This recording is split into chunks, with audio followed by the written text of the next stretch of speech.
नमस्कार दोस्तों, स्वागत है आप सभी का। मेमोरी का जो चैप्टर हमारा था, मेमोरी का चैप्टर हमने कंप्लीट कर लिया है और आज हमारा एमसीक्यू लगाने का टाइम है। यानी कि हमें आज मेमोरी चैप्टर के एमसीक्यू जो प्रश्न हैं, आईएमपी जो प्रश्न हैं, उनको आज लगाना है।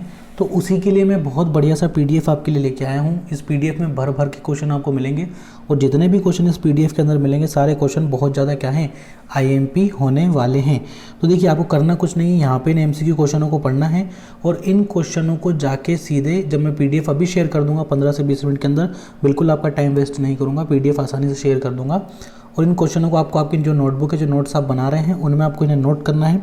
नोट करने के बाद क्या करना है कि इन क्वेश्चनों को पढ़ना है, क्योंकि इन क्वेश्चनों से सीपीसीटी के अंदर कहीं ना कहीं 2 से 3 नंबर आपके जो क्वेश्चन के हैं वो यहाँ से आपके पके पकाए आपको मिल जाएंगे। तो देखिए, जो पहला क्वेश्चन हमें यहाँ पे दिया हुआ है, बहुत बढ़िया तरीके से क्वेश्चन इसके अंदर दिए हुए हैं। और यदि आप मेमोरी के लिए सिर्फ इसी पीडीएफ को कर लेते हैं तो आपका नंबर जो सीपीसीटी के लिहाज से जितने भी क्वेश्चन आएंगे आपके यहीं से कवर वो हो जाएंगे। तो देखिए, पहला जो क्वेश्चन हमें दिया हुआ है वो क्या दिया है, बिजली बंद कर दिए जाने के बाद जो स्टोरेज अपना डाटा रखती है उसे क्या कहते हैं। देखिए, तो सिंपल सा क्वेश्चन है कि उस तरीके की स्टोरेज का हमें बताना है कि जो बिजली बंद कर दिए जाने के बाद भी अब उसका जो डाटा है वो डिलीट नहीं होता है, वो अपने डाटा को क्या करती है, संभाल के रखती है। तो सबको पता है कि वो होती है नॉन वोलेटाइल मेमोरी, यानी कि वो एक तरह की क्या होती है, स्थायी मेमोरी होती है। चलिए दूसरा क्वेश्चन देख लेते हैं। कंप्यूटर डेटा को क्या करते हैं। जो कंप्यूटर होते हैं वो डेटा को क्या करते हैं, तो देखिए, प्रेजेंट करते हैं, स्टोर करते हैं, इनपुट करते हैं या फिर आउटपुट करते हैं। तो देखिए, वो क्या होते हैं कि डेटा को अपने अंदर मेमोरी के रूप में स्टोर भी कर सकते हैं और स्टोर भी कर सकते हैं। यदि हम उसका आउटपुट चाहते हैं तो प्रोसेस करने के बाद वो हमें उसका आउटपुट भी दे देते हैं। थर्ड क्वेश्चन हम लोग देख लेते हैं। निम्न में से कौन सी मेमोरी स्थायी मेमोरी है। देखिए, बात की जा रही है रैम की, रोम की, फिर रैम होगा, फिर रोम होगा, यहाँ पे दोनों हो गई। तो आपको हमें बताना है कि इन दोनों में से जो स्थायी मेमोरी है वो कौन सी मेमोरी है। तो मैंने आपको पढ़ाया था कि रैम और रोम दोनों हैं, होती तो प्राथमिक मेमोरियाँ हैं, दोनों जो होती हैं प्राथमिक मेमोरी होती हैं, प्राइमरी मेमोरी होती हैं और मुख्य मेमोरी होती हैं, लेकिन दोनों ही स्थायी मेमोरी नहीं है। जो रैम है, रैंडम एक्सेस मेमोरी, वो अस्थायी मेमोरी है, यानी कि वो वोलेटाइल मेमोरी है। और जो रोम है यानी कि रीड ओनली मेमोरी, वो एक तरह की स्थायी मेमोरी है, यानी कि नॉन वोलेटाइल मेमोरी है। तो स्थायी मेमोरी की बात हो रही तो रोम हमारा क्या हो जाएगा, राइट आंसर हो जाएगा। चलिए फोर क्वेश्चन देख लेते हैं। फोर्थ में क्या दिया हुआ है, सेकेंडरी स्टोरेज मीडिया से हार्ड डिस्क में सॉफ्टवेयर प्रोग्रामों को कॉपी करने की प्रक्रिया को क्या कहते हैं। देखिए, सेकेंडरी स्टोरेज मीडिया से हमें जो सॉफ्टवेयर प्रोग्राम है उनको कहाँ कॉपी करना है, हार्ड डिस्क में कॉपी करना है। तो इसको सबको पता है। देखिए, सीपीसीटी का बहुत ज़्यादा क्या है, ये फेवरेट क्वेश्चन है। इस क्वेश्चन का जो राइट आंसर हो जाएगा वो हो जाएगा हमारा इंस्टॉलेशन। क्या हो जाएगा, इंस्टॉलेशन हो जाएगा। फिफ्थ क्वेश्चन हम लोग देख लेते हैं। फिफ्थ क्वेश्चन हमसे क्या कह रहा है, निम्नलिखित में से कौन मेमोरी का भाग है। इनमें से कौन है जो मेमोरी का भाग है, रैम है, पेन ड्राइव है, सीपीयू है या फिर लैन है। तो हम सबको पता है कि रैम जो है वो मेमोरी का भाग है। वैसे तो अगर देखा जाए तो पेन ड्राइव भी सेकेंडरी मेमोरी में आती है, पर बात हो रही है मुख्य मेमोरी की। तो देखिए, जब जहाँ पे दो ऐसे विकल्प मिल जाए जहाँ दोनों विकल्प सही हो तो हमें दोनों में से उस विकल्प को प्राथमिकता देनी है जिसके चांसेस ज़्यादा हों। चलिए आगे देखते हैं। इस तरह के क्वेश्चन सीपीसीटी में 2 या 3 आते हैं जहाँ हमें विकल्पों के अंदर भी ये चुनाव करना पड़ता है कि दोनों विकल्प सही तो हैं, पर दोनों में से कौन सा विकल्प ऐसा है जो ज़्यादा सही है। 6 क्वेश्चन हम लोग देख लेते हैं। जब कोई यूज़र डॉक्यूमेंट पर कार्य करता है तब डॉक्यूमेंट अस्थायी रूप से कहाँ स्टोर होता है। देखिए, मैंने आपको बात की कि जैसे मान लीजिए हम कंप्यूटर में कोई सा डॉक्यूमेंट बनाते हैं और उस डॉक्यूमेंट को बनाते वक्त अगर लाइट चली जाती है तो वो डॉक्यूमेंट हमारा डिलीट हो जाता है यदि हमने उसे सेव नहीं किया। यानी कि सिंपल सी बात है कि जिस डॉक्यूमेंट पर अभी हम कार्य कर रहे हैं वर्तमान स्थिति में, वो डॉक्यूमेंट हमारा अस्थायी रूप से स्टोर होता है, सेव होता है रैम के अंदर। 7वां क्वेश्चन देख लेते हैं। कंप्यूटर में कितने प्रकार की मेमोरी पाई जाती है।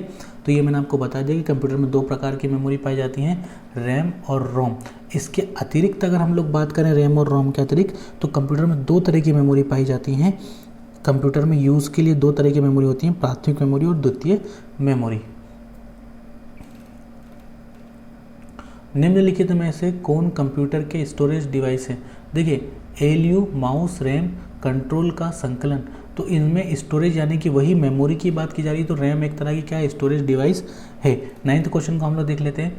कंप्यूटर के जिस भाग में डाटा एवं प्रोग्राम रखे जाते हैं उसे क्या कहते हैं, तो उसको क्या कहा जाता है, मेमोरी कहा जाता है।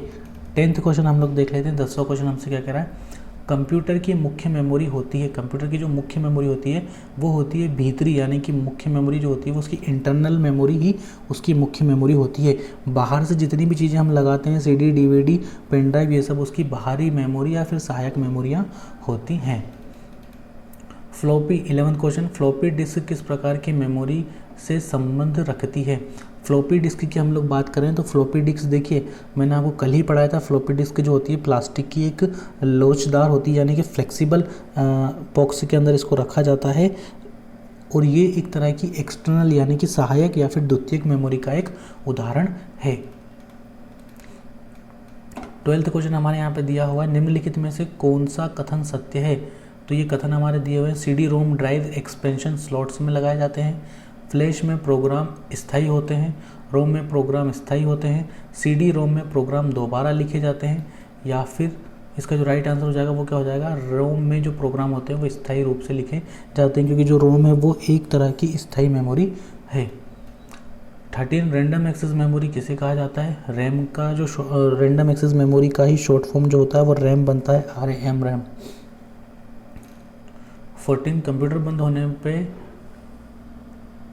के कंटेंट्स निकल जाते हैं, किसके कंटेंट्स निकल जाते हैं यदि कंप्यूटर बंद हो जाता है, तो जो मेमोरी होती है जिसमें जो हमारा डाटा होता है अगर अस्थायी रूप से अगर स्टोर है तो वो डिलीट हो जाएगा।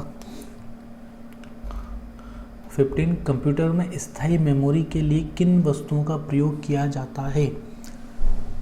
कंप्यूटर में परमानेंट मेमोरी के लिए प्रयोग किया जाता है फ्लॉपी डिस्क का, हार्ड डिस्क का, ऑप्टिकल डिस्क का, या इनमें से सभी का। तो इसका राइट आंसर हो जाएगा इन सभी का यूज़ किया जाता है।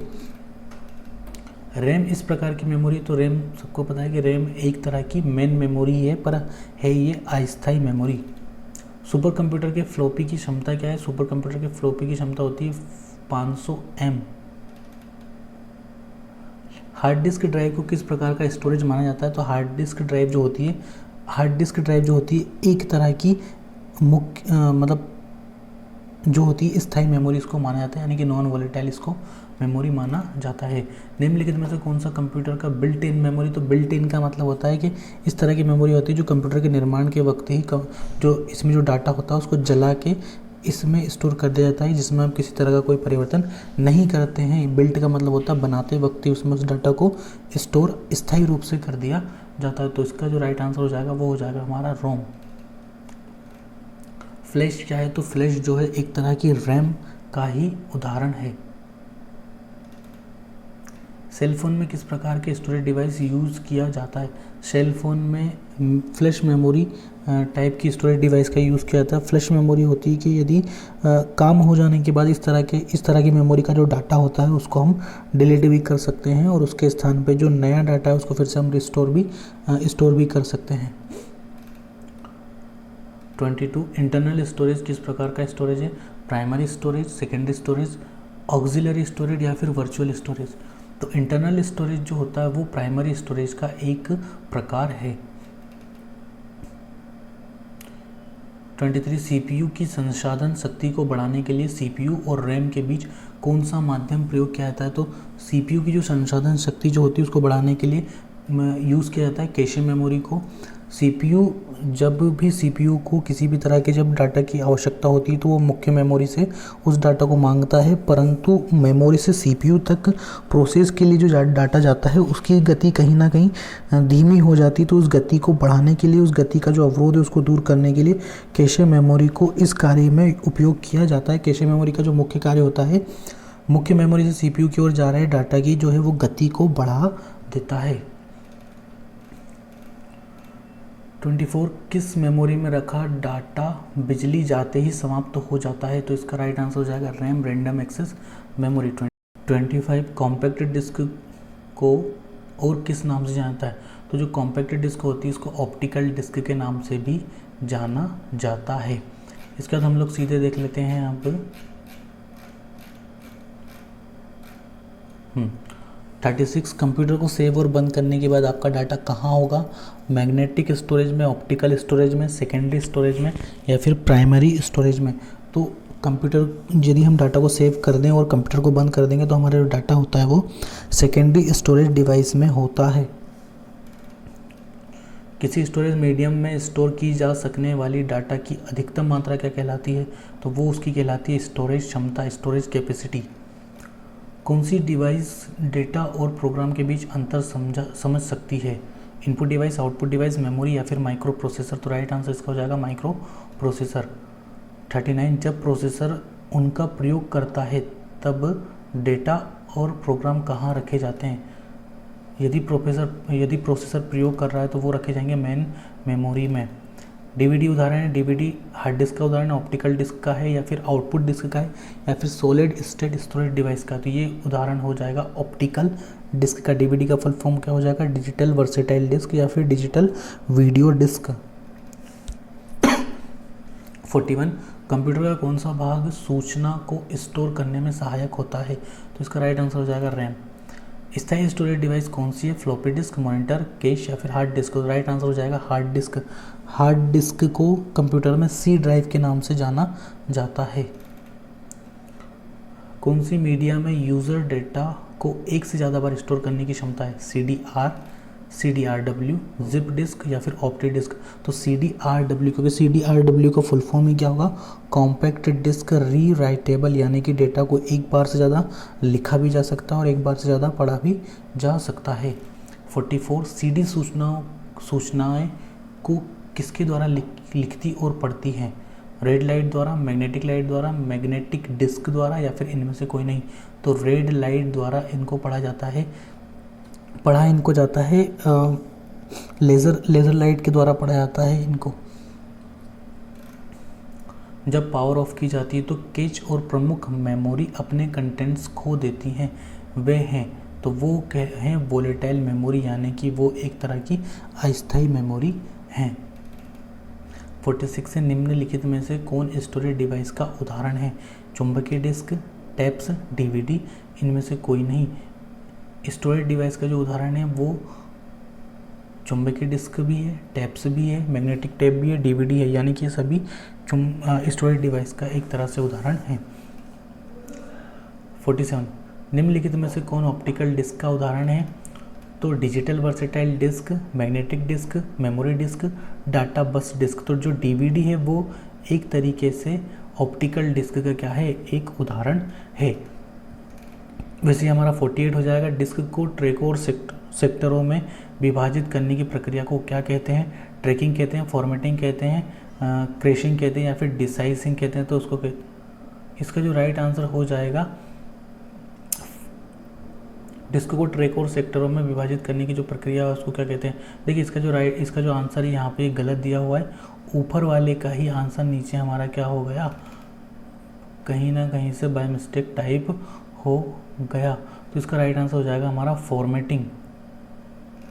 49 को देख लेते हैं। डिस्क के उस कंटेंट को क्या कहते हैं जो विनिर्माण के समय रिकॉर्ड किया गया हो और उसे प्रयोक्ता परिवर्तित या इरेज नहीं कर सकता, तो उसे कहते हैं केवल रीड, यानी कि रीड ओनली मेमोरी।